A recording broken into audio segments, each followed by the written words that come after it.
Jackie's from Hebburn and it's sunny, so Jackie's local to us in the north. Yes, I drive through there on my way to Q6 offices. Okay, we'll get going so that those of you who've joined today are not kept any longer than you need to be. So thank you very much for joining us. Keep the session as informal as you like, so feel free to put your cameras on where you feel comfortable. Feel free to ask any questions in the chat box as we're going. You can take yourself off mute. There's only we had 15-16 registered. There seems like there's 5-6 of us at the moment, so we can have that conversation as the session is flowing.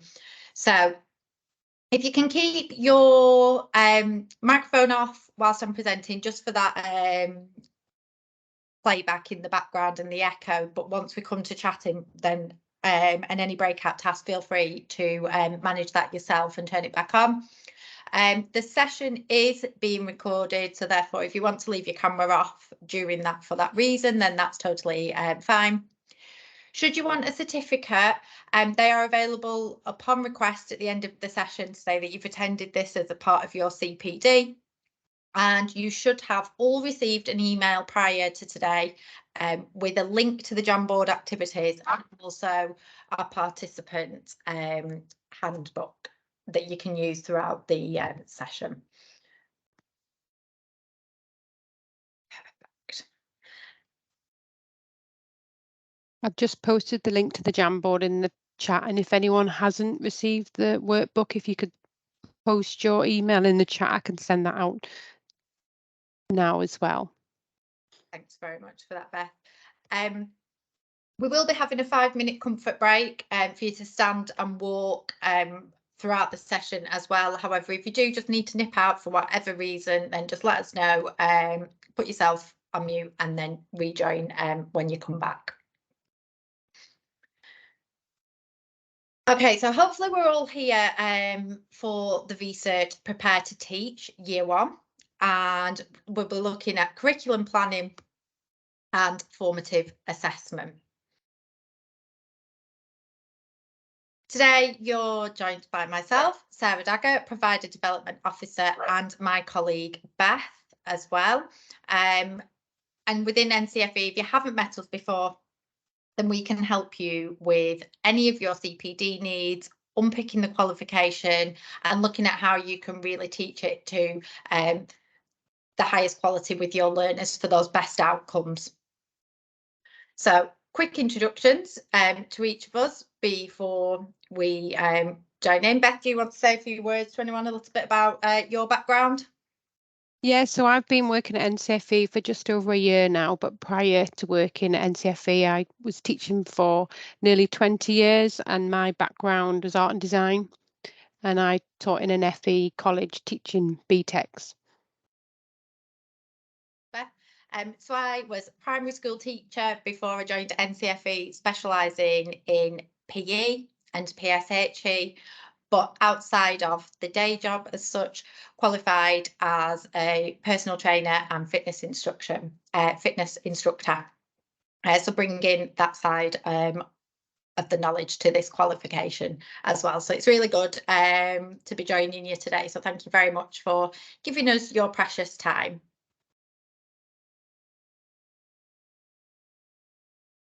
So overview of today's session and the content.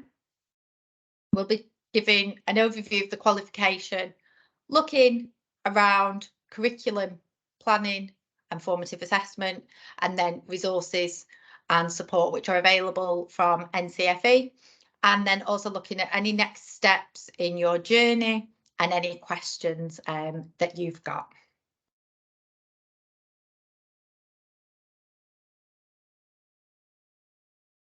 We will share a summary of the resources and support and how that can help you deliver the content in an active and an engaging way. And we are aware that our quality assurance team have recently postponed sessions which covered how the Model 5 Certs are assessed. The rearranged dates for these have not been shared with us yet. And so please be aware that it's not part of this training, so we're unable to answer any specific questions around the assessment regulations today. However, the rearranged dates will be before the end of the academic year and well before you need the information about the assessments in year 2.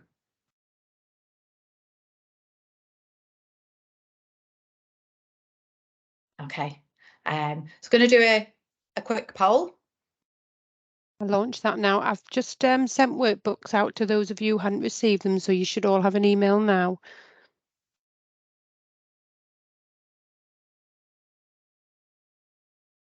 So before we begin with the starter activity, we'd like to do a quick poll on how confident you feel now with your delivery. So before today's session, how confident are you feeling around delivery and assessment and the quality assurance aspect for the VCERT qualification? So 1 being no to little confidence and 10 being very confident. So we'll just Beth's going to launch that poll now, and we'll just give you all a moment to interact with that and let us know where your current confidence scores are.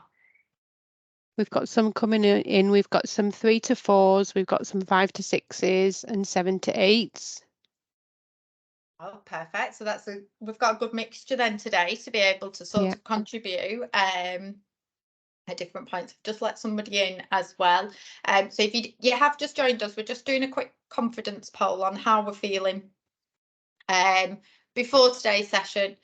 Where's your current confidence score around the delivery and assessment of the VCERT qualification? So do we look like we're at a full house? Yeah, we've got all the responses. We've got 50% at 5 to 6, 25% 3 to 4, and 25% at 7 to 8. That's a really, really good mix. Thank you very much for all that interaction as well.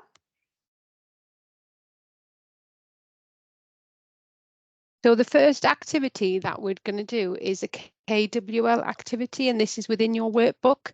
So we're going to look at what you already know about the VCERTs, what you want to learn about the VCERTs, and then afterwards you'll fill in, you'll complete what did you learn. So if you refer to your handbook, and if you complete the first 2 boxes, so what you want to sort of find out about VCERTs, what you already know. So we'll give you a few minutes to complete this.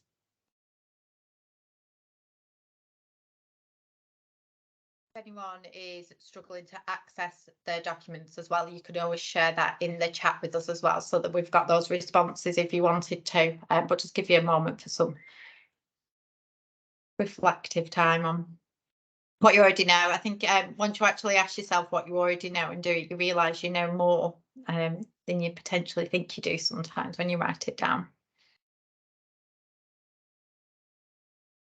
And hopefully whatever you're putting in the what I want to learn box by the end of the session will have covered all of that as well. But if you've got any further questions as we're going, then please do share those in the chat and we'll answer them as we go, as much as we can do, or take them away and get the answers from colleagues if we can't answer them today. I know in some of our the registration forms, some of you had put some questions that you were bringing to the session, and one of those was, how is it similar to the old model? And we'll come to that. So if that's one of you what I want to learn, rest assured we'll look at that in a couple of slides time. Perfect. Feel free to carry on jotting down on there, but we'll move on. So we'll start with the qualification overview. And we'll look at the structure of the Health and Fitness Technical Award qualification. So if you've taught the Health and Fitness VCERT before, the information on the screen now that you can see will be familiar to you, but you'll have noticed it has been slightly refreshed. So the guided learning hours are 144, and this includes 120 hours for delivery, 22 hours for the NEA, and 1 hour 30 minutes for the EA. So the total qualification time is 158 hours. And this includes any homework you might set and or any independent learning that you get your students to do. So the content is assessed in the EA and the NEA, and it will be sampled from across the full breadth of the qualification specification. Oh, click happy on a new laptop today. I did say that would happen, didn't I? Yeah, you did. It's very, very sensitive. So we'll move on and have quick look at curriculum planning now, and then we'll look at one of our activities where we can have a little bit of interaction. So when we're considering curriculum planning, this quote for me really resonates, and I've often referred to it when I've been designing curriculums and supporting in that teaching and learning sequences across different qualifications, but definitely when we're having a look at the research and how we can plan and sequence that learning. So the delivery of the what you need to teach from the qualification spec, it doesn't need to be taught in linear. So the units don't need to be taught in that order that they are in the qualification spec. And it's about having a look at how the units link together and spaced practice or distributed practice, which Dylan refers to in this quote. And that means spacing retrieval out across the year and that recall of knowledge over a period of time rather than crammed practice and lots of regular revisiting prior to that learned revisiting of prior learned material. Are they making the links, the students? And this is really important as part of an effectively planned curriculum, so that we're providing an opportunity for learners to forget and relearn, and that really supports that transfer of knowledge to the long-term memory. Are students being challenged to access that memory? So we're not giving them the answers all the time, but that they've got to think about it and go back so that there's that transfer. So considering the content areas, let's explore for a moment a blocked approach versus the interleaving and how spaced learning and retrieval can support the delivery of the new model research. So block study, which involves studying a topic and its entirety before moving on to another, may have suited previous research, which featured end of unit assessments. And your students may prefer a blocked approach and use this in the independent studies, but arguably with a blocked approach, it can at times feels like a boost to learning, much like cramming last minute for an exam. However, the information isn't being transferred to the long-term memory, which needs the primary focus. So it's important in effective learning strategies or modelling during delivery to the students so that they can be effective in preparation for their EA. So with the new model of research, such that the students no longer need to do the end of unit assessments, the ability to retain and recall the large pieces of information has become even more important, and the science of learning evidences that interleaving is the most effective strategy. So the example on the screen explores learning using a blocked approach compared to an interleaving approach. Interleaving refers to mixing up subjects, topics, or in the case of research, content areas, instead of blocking them together. This also keeps your learners engaged, so they're not just doing one subject all the time, they're covering the content areas. So the interleaving approach shows how students switch between topics while revisiting in order to improve the deeper understanding and the depth of their learning. Mixing up the order of the units that students learn within the subject benefits not only the long-term memory of what is being studied, but helps students to make connections and leads to the benefits into transfer of learned skills. Practice testing, the other part of the quote that stands out, is testing. I feel the word testing invokes strong reactions. We've jumped ahead a slide, Sarah. Thanks. but it's part of life. So your students will be tested in the EA and the NEA, and they will continue to be tested as they progress into employment or FE, and it's their driving lesson, for example. However, if you've changed the test into retrieval, so it reads the benefits of a practiced retrieval and distributed learning are two of the most strongly supported learning strategies in all of the psychology. It somehow feels more acceptable.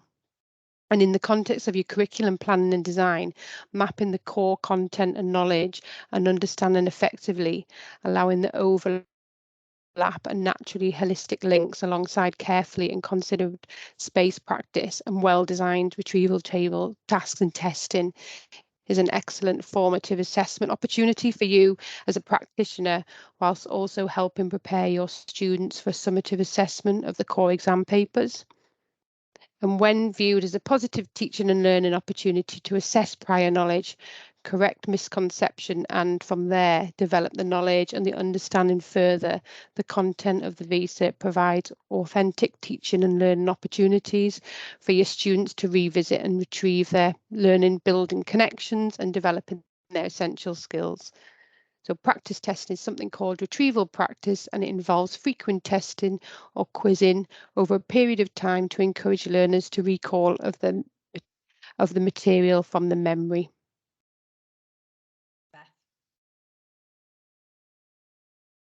So the process of curriculum sequencing is about mapping out the skills and knowledge of the content across your school curriculum. So what your learners build on what they've learned before. Sequencing the learning properly provides a smooth progression learning journey where each small step allows the learner to be successful in a continuous way. So some extra questions for consideration, and probably the most important one from the quality assurance Ofsted perspective is how aware are you of your learners of the results of their formative assessment activities they are completing. So we've added some of the areas which might be important to include here too, but this list is not exhaustive, and you need to be individualized for each learner.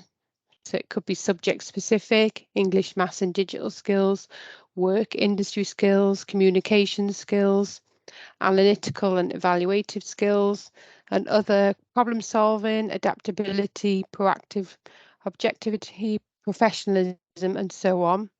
So what we'd like you to do in the chat box is discuss the importance of each image to your curriculum planning and think about this in relation to your learners. How aware are you of your learners and their ongoing development areas, and how do you relate to the progress they are making? So we've got a question there about the synoptic task. So that we're waiting for the sessions to come out where we can answer that question fully. That was when I was saying at the beginning that we'd postponed, but that will come out before you do the assessment. So you will get the answer to those. I haven't got an answer to that for you today, unfortunately, that question, but that training will be coming before you need it for the assessments. I hope that helps. So if you want to share in chat. Yeah, so how aware are you of your learners' behaviour and the progress they're making with that, their knowledge, their skills? If you'd like to post in the chat of their development areas. So we have Helen, she says probably teaching staff more aware of learners' development areas that the learners are. That's a good one, because we can take that in when we start to look at that formative assessment, so that if staff are more aware of learners' developments than the learners are, how can we support the learners so that they know where their gaps in knowledge are? So I think that's a really important sort of concept and idea. So we have our students will struggle to recall all the information required for the synoptic tasks. So as we said before, it's that interleaving of the curriculum, that long-term memory, making sure when you're teaching those content areas, the learners are really getting that depth of information so that it does stay. Yeah, and I think revisiting that and building it at a deeper level each time, so making the links between the different content areas for your students, so that that recall is happening in as part of that everyday sort of classroom practice that the students are having, can help so that when they come to that synoptic task, they're used to recalling and making the links and connecting the different areas. That's great. So you'll practice it even within, but there's just struggle with it. And I think it is those sort of terminal tests. That's sort of that learning power that we need the students to have, isn't it? That they've got that and can continue it.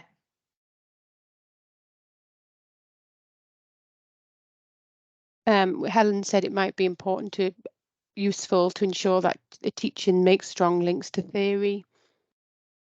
We've got, does that mean they can't use the internet again?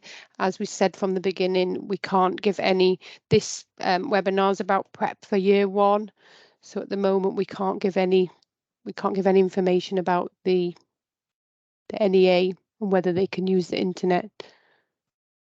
But take it that you mean that can they use the internet in the Synoptic project? Also, we've got in the chat norms table recall. We've got another one. Students are aware of their progress to the end of the topic test created by the teacher. Great. Whole class feedback to help improve weaker areas of topic retrieval activities, apart from every lesson to identify gaps and go over misconceptions. Brilliant. Practical skills, theory and behaviours all interleave. Great. We're getting lots of responses. I've run a couple more. That's great. So some of these ideas that you've got when we move into the next session, you'll be able to share those on our Jamboard. So hopefully you'll all go away with something practical that you can put into place, maybe something that you hadn't already thought of about. For example, if you've got misconceptions, how can you identify those and address those with your students? They're all ideas that we can share in the next little bit of when we move on to that interaction. Perfect. Okay, feel free to keep putting those in the chat as we're going. Again, feel free, if anyone wants to raise a hand at any point to share any ideas, then please do. We won't bite. Okay, so let's have a look now at the content areas and how that's made up. So the qualification is made up of 8 content areas. And you can see those on the screen now. And the specification includes the indicative content and the teaching guidance as well. So you've not just got those content areas, there's further ideas and detail in that indicative content. I think my colleague Beth is going to share that in the chat for you in case you haven't got access to it, or even in case you want to be able to refer to it throughout the session. We'll put the link for that so that you've got access to it. I've shared that today. now. Thank you very much.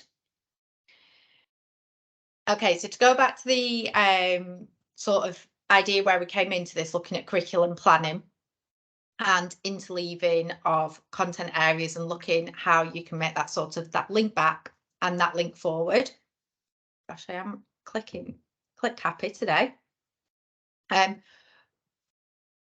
We can look at that idea of the learning journey for your students through both years of the qualification, and how you can embed those knowledge and skills. So again, Helen had put in the chat about that link between knowledge, skills and behaviour. So how can we embed all of that into our curriculum design? And then those synoptic connections, because the synoptic assessment really requires the learners to combine all elements of their learning and show an accumulation of that knowledge and understanding across the qualification content, so that they're making those links. And that will enable your learners to evidence their capability to integrate and apply knowledge, understanding and the skills gained with breadth and depth in context. It's essential when we're looking at how we're going to cover the content and prepare students, that the planning for teaching throughout delivery is taking account of the interdependencies and the links and builds across the content of the qualification, and that these are highlighted and reinforced for students. So the qualification comprises of the 8 mandatory content areas, and all the content is mandatory and must be taught. As we've said, it doesn't need to be taught in a linear way, and content areas are interdependent in knowledge, skills and concepts, but then complement as well. So teachers may take that synoptic approach across the qualification from the start of delivery, and that will enable learners to be able to apply theories and concepts. And I think one of the comments in the chats was about theories across the qualification specification and in context to skills-based situations as well. So by combining content and delivering and developing sort of holistic connections, learners will be able to demonstrate and evidence their full knowledge and understanding of the subject area and the health and fitness sector. Does anyone have any questions around that area that we've looked at before we move on to an overview of the NEA tasks, and we'll have a look at them broken down? The page that is showing on the screen is page 20 in the specification. Thank you. Thanks, Jordan. I couldn't see my it's smaller on my screen. I know which one you mean, with all the indicative content underneath it and those. Yeah, so it really does break it down into a lot more detail. So we'll move on and have a look at an overview of NEA tasks next. And I'll hand over to my colleague Beth for this part. Thank you. So this slide shows a summary of the NEA tasks, and these are both for health and fitness and sports studies, and they include the marks to be awarded for each section. So it has the 6 tasks and then the marks against them. But please note that year on year, the tasks will remain relatively the same, and the main section that changes is the actual brief that the learners are given, and the sample assessment material is available, and we'll cover that shortly in the webinar. Okay, so let's get our thinking hats on, if we're okay to do this on a Tuesday afternoon, and we'll have a go at activity 1, sequencing of content. So for this activity, I'd like you all to think about how you would sequence the content and why. And there is no right or wrong way to do this. Consider if you need to teach a content area in its entirety before moving on, and which areas of indicative content link. Are there any common themes? Can you find the natural link forward and link back through the content? How would you embed the knowledge, and how can you embed the skills? So on the Jamboard link, which was shared in the chat, which hopefully everybody's got. I've posted it again because it might have bumped up. Yeah, bring it back down. Thanks, Beth, which is page 2, and within your workbook of page 3. So feel free to share it wherever you want the information. If you can start to create your learner journey, so that knowledge roadmap, or review what you may have already produced before today's session, and thinking about the considerations that have just been mentioned. So then we can share your ideas on the roadmap of page 2 of the Jamboard using sticky notes, and then we can have a look. So it might be that you've previously been teaching the qualification, so you've got an idea of how you would approach it. It might be that you're coming to it and it's brand new, and that you are not aware of the previous qualification spec, so therefore you're looking at it with fresh eyes. And I think that's always it's always good to have different eyes looking at a task. So I'll just jump to the Jamboard and see if I can see that you're all managing to access it. I should start to see. Oh, there we go. We've got everyone's starting to join. Perfect.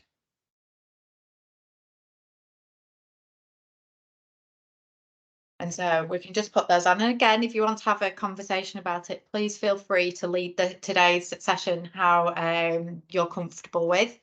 If you haven't done sticky notes before on a Jamboard, again, forgive me if you use Jamboard all the time. It's just to the left-hand side of your screen underneath the arrow, and you can click it and sticky note, and then you'll be able to type it on there. Just give everyone a couple of minutes to have a look at that. That initial assessment, where are you starting from with your learners? I think that's really important, isn't it? So even before you start sequencing the content, what might they have learned before from the curriculum, from whether that be their science curriculum that you would expect them to bring to this qualification and be able to understand and know. See if anyone's using the chat function. Is everyone able to get in? I think it's that idea for that mock synoptic, just considering from all the different content areas, what might they need to be able to approach that that mock? What information do you think they're going to need at certain points to build so that they know where they were when they did the mock and then move through? But definitely getting in some sort of extended activity tasks which look like those in the NEA would definitely we would promote that. That would help your students. Yeah. We've got consider which areas go together, e.g. teaching the skeletal and muscular systems together, linking the content one structure with the function of the body systems with all of the content areas. Me is looking at content area A, which is that whole like sort of them planning it and looking at how each part of the other content links in with that, I think is really important as well. And that level of, we want that sort of health and safety. So how much health and safety do we need to teach at the beginning for them to be able to build on that? And then when do we go deeper with that knowledge at different points? If we're looking at sort of the depth of that knowledge area, or the content area, should I say.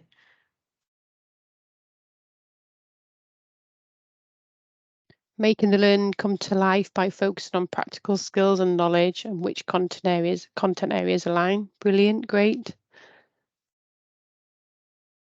Thank you, everyone. Feel free again to keep on adding sort of ideas as we're going throughout that, and taking any of those off the Jamboard that maybe you didn't think about those content areas in particular, and adding them to your workbook so that you've got them to go away, or you can take them away into sort of the into the department and have a look at those a little bit further. Thanks, Sarah. So there are classroom packs containing your ready to go teaching and learning materials with everything you need to deliver your visa effectively. The classroom packs will be in a digital and editable format, and they'll be free to download. There will be schemes of work which completely outline entire units of work based on an hour lesson for the content areas, and the schemes of work will contain an additional level of detail to help you deliver your lessons and include with suggested timings, lesson aims, learning outcomes, and the suggested assessment activities. You will have complete PowerPoint presentations covering the teaching content from the specification, and this includes teaching activities that could be used with your pupils. There will be comprehensive workbooks to complete to the schemes of work, which will contain classroom-based activities to recap and assess learning. The workbooks will also include independent study tasks that can be used as homework or flipped learning opportunities, whatever you decide. Furthermore, the workbooks will contain learning roundups, which will be short formative assessments for pupils to assess their knowledge using similar question types, the multiple choice, the long answer, short answer, and those will be used in external assessment. And as with all the resources, it's best for you to use them and adjust them to suit your pupils. And also that's what Ofsted, they expect you to adapt them to your school. So using your learners. So using actual assessment materials is a good way to make a revision effective. And I've already mentioned that there are also sample assessment materials that are available for the EA and the NEA, and you can access them through the NCFE website on the subject-specific research page. And Jacqueline's just asked in the chat, are the current resources being updated? All the resources for this year are updated, yeah. So we also have Hodder, and they have resources. So they're one of the top PE textbook publishers, and they will provide brand new resources for the health and fitness qualification. There will be a textbook which is expected to be released this year in August in time for the first teach, and that was for September that we just had. So if you're starting delivery this September, the workbook is out. It'll be a guide that matches the specification, and it's designed to support all learners with clear explanations of each content, and has carefully been designed tasks and activities to build a skill set to aid progression. And there is also a brand new suite of print and digital resources that will be available to guide your learners through refreshed NCFE Level 1-2 Technical Warden Health and Fitness. And for more information on requesting a sample, you can see the contact on the bottom of the slide for Hodder. We also have iAchieve, which is a third-party resource that is endorsed by NCFE. iAchieve and NCFE have worked closely over the last 5 years, with iAchieve producing complete online resource packages that support our technical qualifications. iAchieve are developing resources for many of the new specifications, with exciting new look and feel for all new platform functions. And iAchieve also have interest in adding health and social care, sports studies, engineering, digital technologies to their suite. So if you deliver other visa qualifications, watch this space because there's further updates and developments. And for more information, the contact details are within the slide. Thanks, Beth. So we're now going to pause here, and this is a good opportunity to take a look at your plan, do, review template that's within your workbook. So if you take a few moments to consider what you've already done and what you'll do today and what you plan to do for September for your delivery, and you can complete the plan, do, review within your workbook. It's on page 5. So if you make a start of what you've already done so far at this point in the year, what you plan to do today, what you plan to do next week, and then and by September. So we'll just give you 5 minutes to complete your workbook. And if you want, you can post in the chat what you've already done, what you want to do today. Right, if we leave you can carry on making sort of those ideas. Now you've got that plan, do, review. If we think about our next activity that will get you to do, and then you can think, okay, and reflect. Feel free to reflect as you go in, as I'm sharing the information. And it might be that as we're joining in the Jamboard, you're already having a today I will moment, and you start to include those there. I can just see that there's a question just before I move on. Are there example samples for coursework? So in that, Fran, do you mean for the NEA?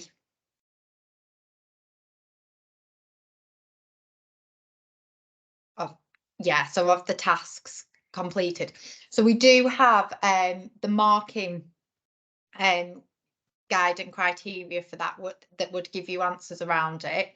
And then whether, I don't know, Beth, you might be able to answer. Yeah, if you mean actual sample of learners' work, there isn't that at the moment. because obviously the qualification is new this year. Yeah. So we do have sort of sample assessment materials that you would be able to use with the mark student. scheme. Yeah, with the mark scheme, but as it stands, not currently student work examples.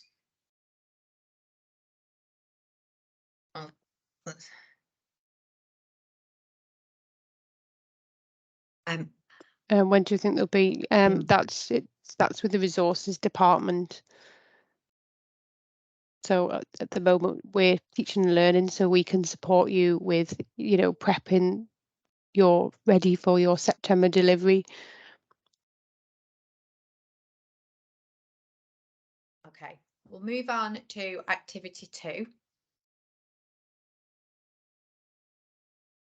Okay, so again, we'll need access to the Jamboard for this activity, and it will be on page 3 of the Jamboard. You might have already seen it if you clicked forward a couple of slides. And so for this activity, what I'd like you all to think about is teaching and learning activities or tasks that can enable you to teach the content in an active way to your pupils. So we're thinking about all the different approaches to learning and how we can make this an active learning experience for them. So using Jamboard again, and the sticky notes, can you record your answers within the different content areas of the slide? And we've got some that are on the board there for us to give us a little bit of inspiration.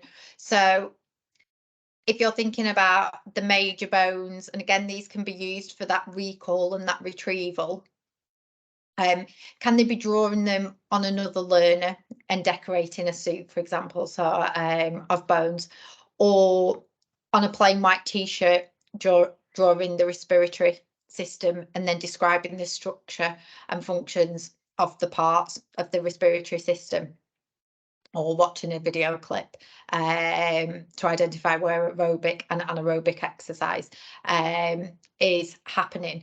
So sharing of those ideas, we'll spend a couple of 5 to 10 minutes sharing those ideas on the board.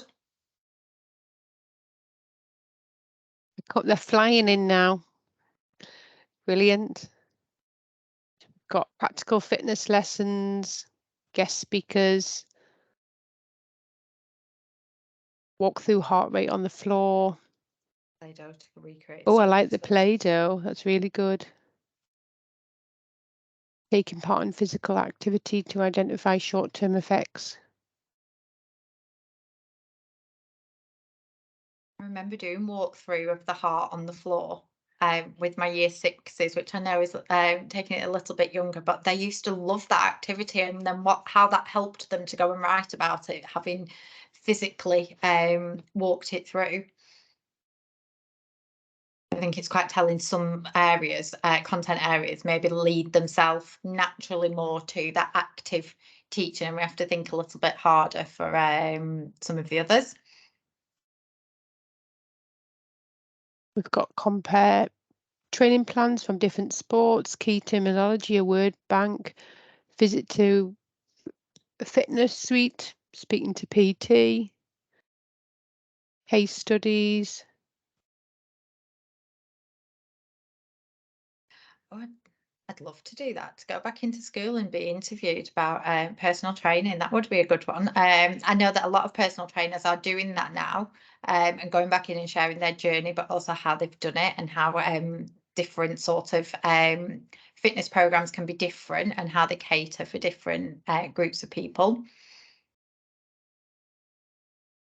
On that how to prepare safely, I used to have it where they had to come in and be the health and safety inspectors and spot where the sort of natural, well, not natural, sort of the health and safety issues were in a particular setting, so that they were just aware of those.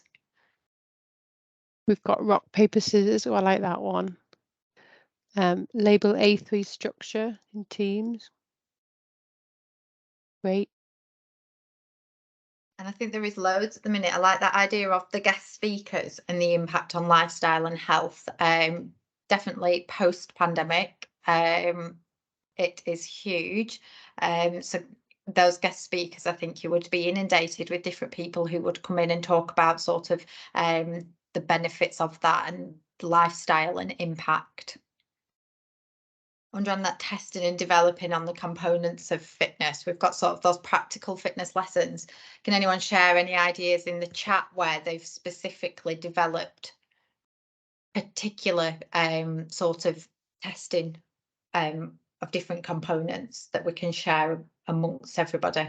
Mine will always be the bleep test that stuck with me, which we did. Always sticks with me, but drilling down a little bit more into that granular detail of tested developing components. I wonder if anyone's got any ideas that they've tried and tested that they could share in the chat or on the board.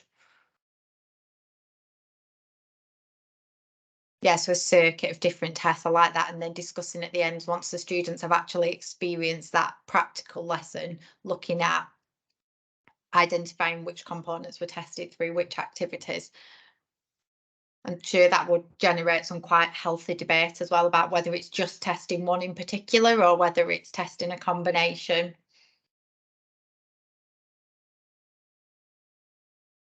I suppose that within that one, when we're looking at that content areas, and why would particular sports people need to develop particular components? So which sports need speed, which need stamina? Why would they need to test those? How could they then sort of incorporate that into a fitness program for a particular sport as well? So you can see there where those links go. What might the goals be if it was linked to that area in particular? So if our strength is currently here, what goals might that individual need? And what might they need to be doing within their training to improve and achieve those goals? So we can start to see how those practical activities can then come into sort of a written task. And we've got some perfect examples there. Thank you very much for that one. We've got sit and reach. Yep, vertical jump, hand grip, time sprint. Fantastic. And I can just see the chat. Yeah, I was going to say in the chat. I was going to say we've got the chat. We've got a learner debate about different activities are better than others, champion an activity and justifying the benefits with a prize for the winner. My presentation again. So feel free. That Jamboard will be available to you after today. So you'll have those activities. So for you to add on to, more might come up as you're going, but we'll move on from that activity because I am mindful of time. You might want to add on your plan, do, review there, where you're already at, what you want to do today or tomorrow. But I'll hand over to Beth and we'll move on to activity 3. So I hope you found that activity useful and there's some great ideas to take away to try out in your classroom. So leading on from activity 2, I thought it'd be useful to share best practice, which we have started to do earlier on in the chat. So such as resources or ideas that can enhance effective practice in and out of your classroom with your pupils. So using the Jamboard on page 4, can you share with each other resources that you currently use or have within your centre and how you use them? And there's an opportunity outside this session to share resources with each other. For example, watching a range of health and fitness activities, try and identify the 11 components of fitness and then categorise them as health related or skills related. Or for example, creating a set of top trumps, using a variety of activities to give a score for each of the 11 components according to a relative importance of each component to the activity. Online quizzes, yeah. We've got Kahoot, previous work quizzes, interview an athlete, sport person, find out what they do and why. I found that they related so much to that one. If you could get someone from a local sort of football club or cricket club, I know in Preston, if we could get sort of Preston North End players to come in. They really enjoyed doing that, and it had a massive impact. We've got research tasks from videos and role models. But yeah, and quite often those online quizzes we've got sharing them and so that they're already not creating from scratch every time.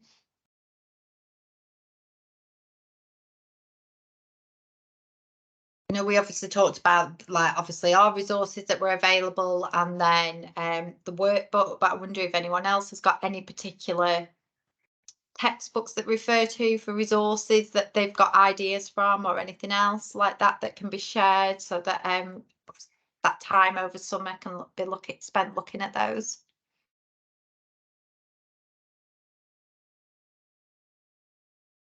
You've got the word bank, and we had this earlier, didn't we? The having the resource of your learners having that key terminology. Yeah. Great, thanks everyone. So I'm conscious of time, so we'll move on. But like I said, you can go back to this, share your resources. This Jamboard is for you all at this training. So we're going to take a 5-minute break now. But while you're taking the break, if you revisit your plan, do review, and if you add things that you want to do, it could be that from something that somebody shared on the resources page. So if everyone could be back at because we have run over. If everyone just wants just a quick. Yeah, if people in the chat want to give us a thumbs up, rather than going for a quick break, would rather just continue, and then we can try and finish on time rather than running over. I did promise you for the sunshine, with us being a few in. Either whether you can give a thumbs up, hand, or in the chat, just say continue, and then we know what everyone would prefer. So we'll have hands up to just keep going. Okay, I'm going to grab a drink while you do that, Beth, don't worry. Totally lost track of time talking about activities that we can be doing. So yeah, feel free to fill those in as you go in, and have a look at maybe just things that might focus where you need to be ready for September. And the bit that we'll move on to is we're going to have a little look sort of at that formative assessment, and how you know where your students are, and ideas that you can put into place. So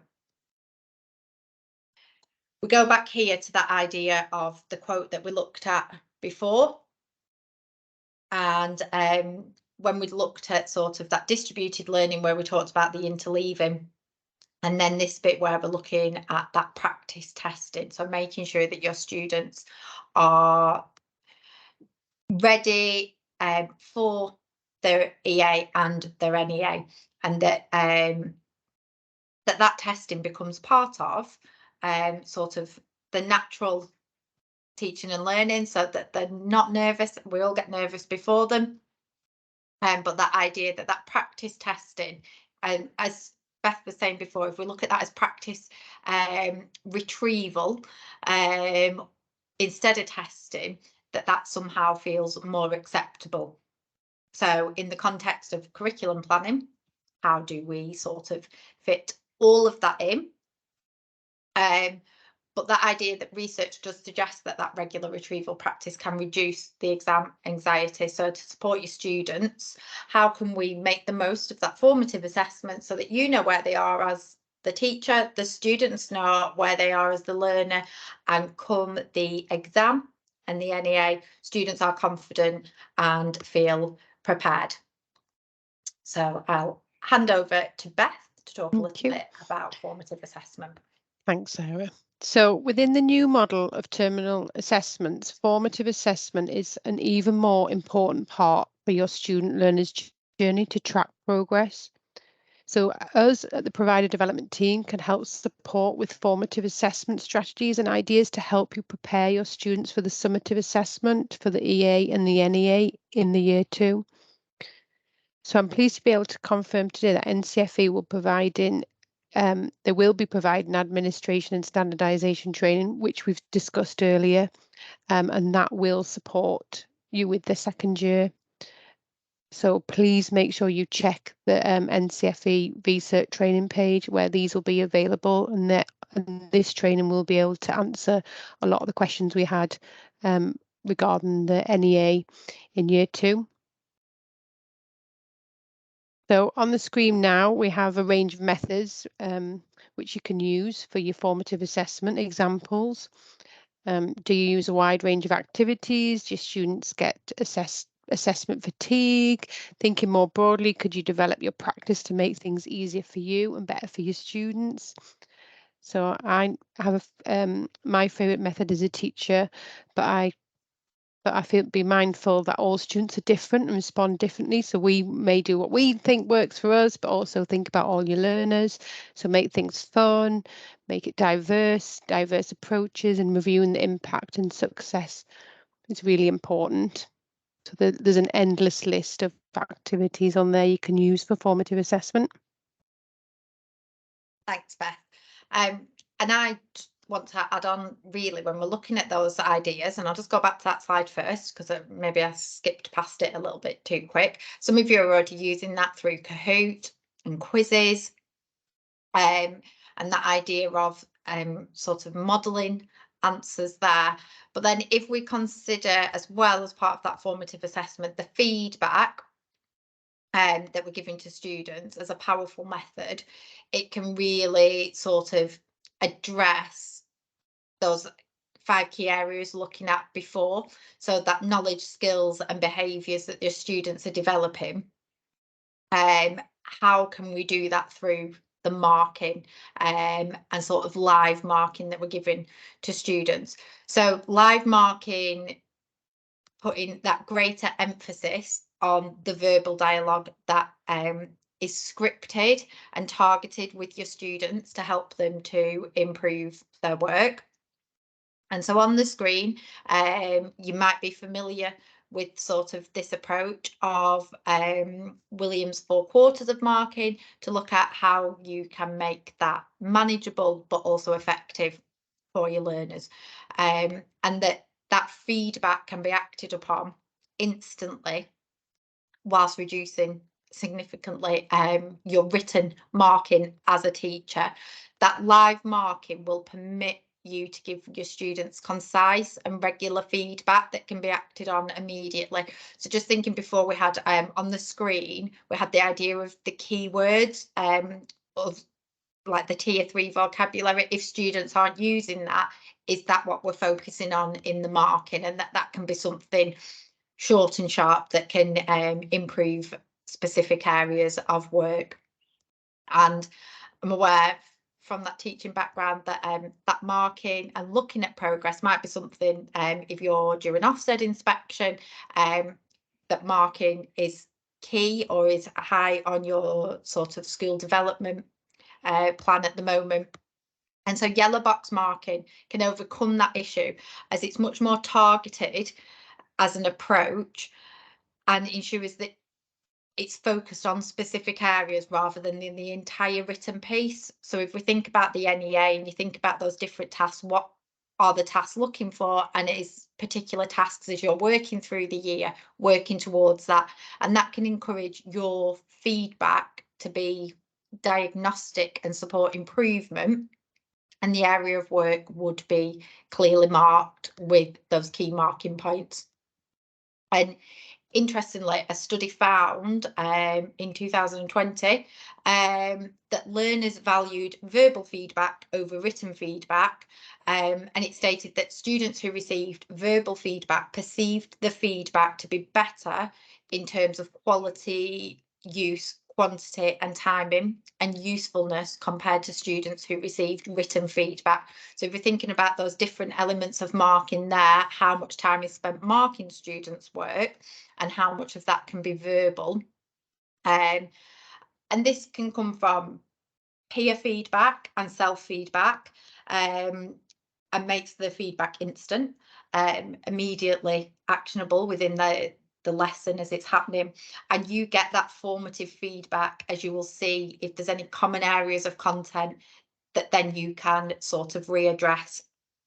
And the final idea really about the feedback is the idea of that repeating content that we talked about in those intervals. That are you seeing that those gaps are being closed, and that if it was an area that's being readdressed through feedback, that later on that the student has achieved sort of that knowledge retention as you're going, and sort of linking it to and thinking from formative assessment, how do you know, but more importantly, the learners know that they have retained new knowledge and understand how to retrieve it. So have they got that success opportunity and reflection throughout the delivery, so that when they come to their NEA, they know that they've got that deep learning.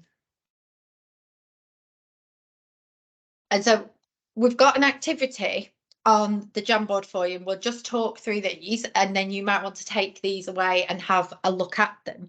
But some formative assessment activities that you could use to sort of track and assess as you're going to students' understanding of the content areas. So they are on the Jamboard.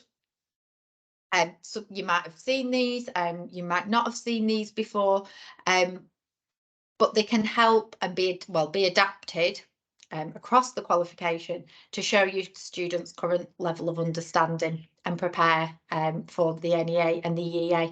So how are these being addressed constantly throughout? They can also be then added into your workbook for that reflection, for your goals and actions to be completed. So it might be that you want to have a look at one of these activities that we're going to cover and then think, yep, I'm going to embed that into my teaching and learning. I'm going to get that prepped for the start of September, and we can see how we go through there. So Beth will talk you through Walkabout Bingo, and then I'll talk you through some of the other activities that we've got. So we'll just talk through them today, and then you can have a go at completing those in your own time, and that might go on your reflection chart. So this task encourages your students to talk to one another, so going beyond the typical think, pair and share, as they have to engage with different members of the class. It's simple to create, and it's also really adaptable. So students can ask their peers one question each, and they record their answers and name, and then they move on. And then the first person who has all the answers filled in shouts bingo. So this is a great activity, and you can link these to the different content areas. I like this one in that you can only ask one peer, because we all know that within a class there might be that student who knows the answers to all of them, and if it was a sort of a bingo game you would go around, but that idea that you can only ask each peer one question, how are they going to build work around their class to sort of slightly competitive to get that bingo card filled first, but it gives everybody a chance to have a go at the questions, asking questions and getting answers. So I really like this activity. There's some more examples, and again these are all available on the Jamboard for you to take away.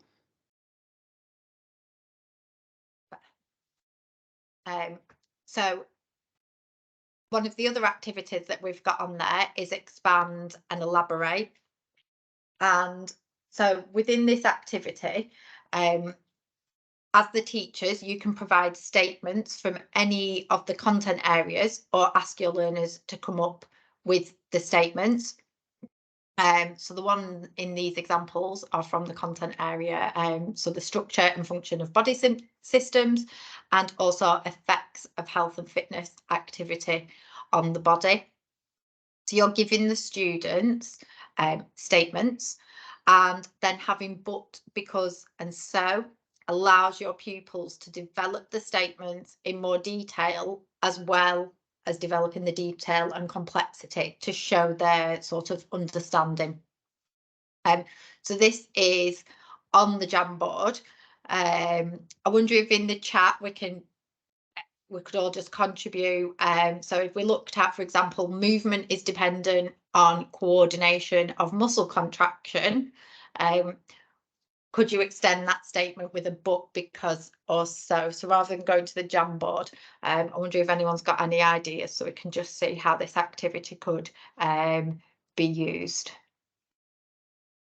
I know I'm testing you all, asking you to contribute at this time on a Tuesday afternoon, but I think it just gives that idea of how the activity could be used. And those students who are giving you a more simpler explanation or not elaborating in detail, that can show you where those gaps are. And some of your students might make some really complex sort of expansions across content areas and really elaborate on that, which would really show you where the depth of knowledge was. Can see the chat going, so I'll just give everybody a couple of minutes, or feel free to do the one underneath if that's one that you've got an answer to. Thank you, Jacqueline. I like that one, but also requires the different joints in the body to create movement. And you might find when you do this activity with students that some of them always go with but, and that would be what they would naturally sort of lead in their own explanation and expansion. But the idea they've got a but, because, and so, you can obviously challenge your learners there as well. Thank you. So we'll have a look at one more activity and then we'll do sort of a little roundup of those that we've just had a look at. I think there's one more, there might be two, you have to forgive me. And so that, as you can see where it is on the Jamboard, and that's a task that you might want to do as part of your reflection, is looking at content areas and coming up with some of those, expand and elaborate in preparation for teaching. So can you generate some of those statements ready for teaching that particular content area, and then you've got that activity ready to go with your students. So Beth, do you want to talk about the thinking and linking grid? Yeah, so this is another one that you can use with your learners, and this is using the key terminology. With someone posted about the word bank. So you have the key words, and your learners roll the dice, and then they identify first keyword, and then they roll a dice a second time, and the number identifies a second word. And what your pupils do is they use these keywords to link them together. So if they threw a 4 and which would be a 4 and a 1, and that would be oxygen, and then they threw the dice and they got lungs. So how would they connect them together? So they'd put the word in each of the box and the link between the two, and this is just a great activity to get your learners to sort of remember the wording and the terminology, and be able to, you know, discuss it through a fun activity, and that long-term memory sticking in because they're doing it in a fun activity. So this is another one that we have, and again, these are on the Jamboard, available for you to use. And these are the content areas. It might be that your something to do by next week is to complete a thinking and linking grid for the energy system. So you're already generating all those keywords and banks and putting them in so that they're ready to go. This can also be used with your students as you're teaching a content area that you ask them to put, as they're covering keywords, into that so that they've got it ready, so they're identifying as well. So it can be highly adaptable. And then I think we have one more to share. We do. Yeah. So we've got misconception retrieval. And so on this one, some of those key misconceptions that you will identify as a teacher that come up year in, year out, class in, class out. And sometimes it might be that it's particular cohort specific. And so as you identify those misconceptions, you could have a misconception wall in class. It could be sort of an exit ticket activity that you could do with your students. What are the misconceptions? And then correcting those with a better answer. So this might be something that you do at the start of a lesson based on a misconception from the last lesson or moving forward, but that you could identify what those are. So, for example, if I said effects of health and fitness activities on the body was the content area, as teachers of sort of that qualification in that area, you might be able to, off the top of your head, come up with some of the key misconceptions that come up that your students bring in and that you have to address. So you could have them ready, you could be prepared, and therefore you're constantly addressing those, and our students seeing that those misconceptions are actually becoming sort of corrected answers that they'll then be able to bring into their exam and their NEA, that development of knowledge over time is there. So thinking off the top of my head, like morning is the best time to exercise, eat more protein, exclude carbs from your diet. That these might be some of the misconceptions that they start to bringing in. Typical one, I think, within the industry or within that fitness idea is that lifting weights will always make you bulky and really muscular, that they bring those in and that you can address those misconceptions with your students. So again, they're on the Jamboard, and that might be something that you want to do. You might do that in pairs with your students, that they've got misconceptions and that they've to work with each other to correct or better. And can you do that within a group, so that they're not just doing their own version of correcting, but that they work together to come up with the best version or the best answer as a class to that misconception, and then always going back to it as well to make sure that they are sort of embedded and addressed over time so that they're not forgotten. So you've got that plan, do, review. I know that was a whistle-stop tour of activities. Before Beth wraps up with resources and support, has anyone got any questions about any of those activities before we move on, whether you found them useful? Maybe you've already used some approaches like that, or just any further questions about how they can be used and adapted. But if not, I will hand over to Beth. Okay, so we're going to cover resources and support that are available, and I'm conscious of the time, so I'll do a whiz through, but you can find the resources and support. We covered this in the generic year 1 prep to teach that was delivered last week, and the recording will be available as well for that. So on the VCERT page, we have the school guide. We also have the parent support page, have the parent guide, and there's also the get in touch information, and that's on the NCFE website on the VCERT section. And then next we have the subject pages, and this is where you can search for the qualifications, what support materials available. This is an example from the music technology, but this is where you'll find the specification, the assessment materials, teaching materials.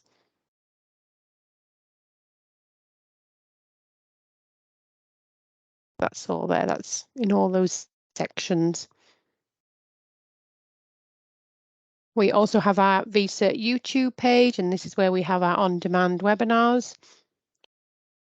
These are available for you to watch. And then we have the support from us, the provider development team. So it's tailored to you. We support you through the delivery of your first year of the VCERTs. We have CPD events online. You've already attended the first one. You're prepped to teach for next year for your September. So these are all available as well from us. We also have the customer support and the VCERT contact email, which is on the slide, which you'll have in the PowerPoint that I sent out. So next we're going next steps and questions. Yeah, Cover. I feel like we did fly through that, but I was mindful that we finished on time because I did promise you that in the beginning. So in this last section, I'd just like to talk through sort of any more support needs that you've got, an opportunity for you to ask any questions, and just a little bit of time to go back to and reflect on anything that's come up in today's session. So you've got your activities, which is hopefully just a little reminder to take away from what needs actioning from today. And then going right back to the start when we did our KWL grid, what have you learned from today? Any key takeaways? And also if you've got any further questions that have come up of that, what I what I want to know that we haven't answered, then this is an opportunity for you to ask that from Beth and I. There is a QR code on the screen there, and we would really appreciate any feedback on today's session or on the resources. If you've just got a moment to complete that, that would be much appreciated from ourselves. And then just to finish, whilst I'll check the chat box in a minute, Beth will launch the final poll to see where our confidence scores are at the end of today's session. Beth has also put that link in the chat for you for the form as well.